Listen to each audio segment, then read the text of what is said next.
dans cette vidéo, je suis Cécile de leo-melrose.com.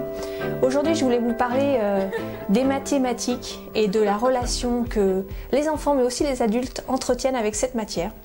Donc si vous discutez autour de vous de cette matière, vous verrez que souvent dans l'histoire des gens, il y a toujours une relation assez extrême avec cette matière. C'est-à-dire qu'il y a des gens qui détestent les mathématiques et pour qui ça a été un véritable calvaire toute leur jeunesse.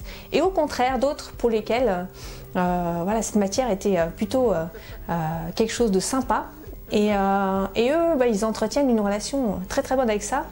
Et c'est une matière marquante parce que souvent dans un parcours scolaire, les mathématiques influent largement sur l'étiquette entre guillemets qui est donnée aux enfants. Un élève dans son parcours scolaire, quand il est s'il est doué en maths, il va plutôt être qualifié de bon élève et quelque part il va avoir de réels atouts pour démarrer son parcours et être ouvert aux bonnes filières, avoir plus de débouchés, alors qu'un mauvais élève en mathématiques se traîne un peu l'étiquette pas doué en maths comme un boulet pendant tout son parcours. Et je peux d'autant plus vous en parler que moi-même j'étais plutôt nulle en maths quand j'étais jeune. Et ça a été assez pénible pour moi pendant toute ma scolarité et j'ai traîné ça pendant très très longtemps. Quand j'étais en primaire, j'ai eu une mauvaise expérience.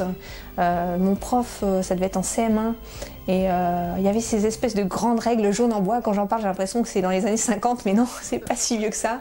Il y avait des grandes règles jaunes d'1 mètre en bois.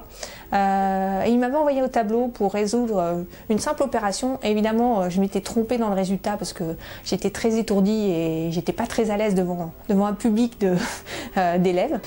Et il m'avait frappé sur la tête avec cette grande règle, ça avait rebondi, boum boum. Ça m'avait pas vraiment fait mal, mais ça m'avait marqué parce que je m'étais sentie vraiment nulle. J'avais rougi et voilà, j'étais vraiment pas à l'aise. Et du coup, ça m'a un peu traumatisé cette expérience. J'ai gardé ça en souvenir pendant très longtemps, à tel point que je disais à tout le monde, les maths ça sert à rien, les maths c'est nul. Et pour moi, les maths, c'était une vraie souffrance et j'ai mis des années à me rendre compte que j'avais complètement tort et que les maths font partie de notre quotidien et que c'est important de les intégrer très très jeune. Et donc quand ma fille a démarré son parcours scolaire, même quand elle était déjà en maternelle, j'avais qu'une hantise, c'est qu'elle soit nulle en maths.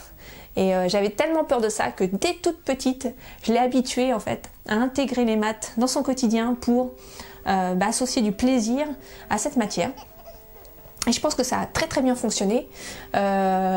Aujourd'hui, elle adore les maths, donc je suis complètement soulagée par rapport à ça.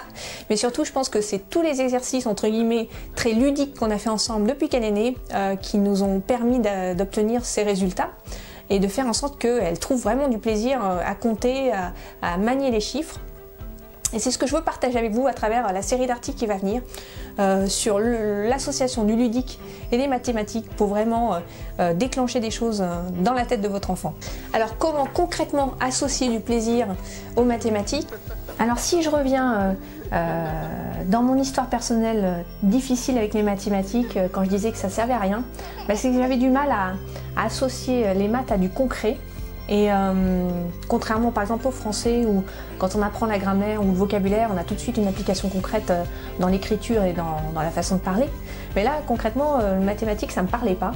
Et c'est ce que je vous propose de faire dans la série d'articles qui va venir, c'est-à-dire de vous donner quelques exemples que vous pouvez appliquer dès maintenant avec vos enfants pour justement lier mathématiques, concret et plaisir. J'espère que cette série va vous plaire et je vous remercie dès maintenant de laisser un commentaire pour me dire où vous en êtes vous avec cette matière, où en sont vos enfants. Et je vous dis à très très bientôt sur leo-melrose.com.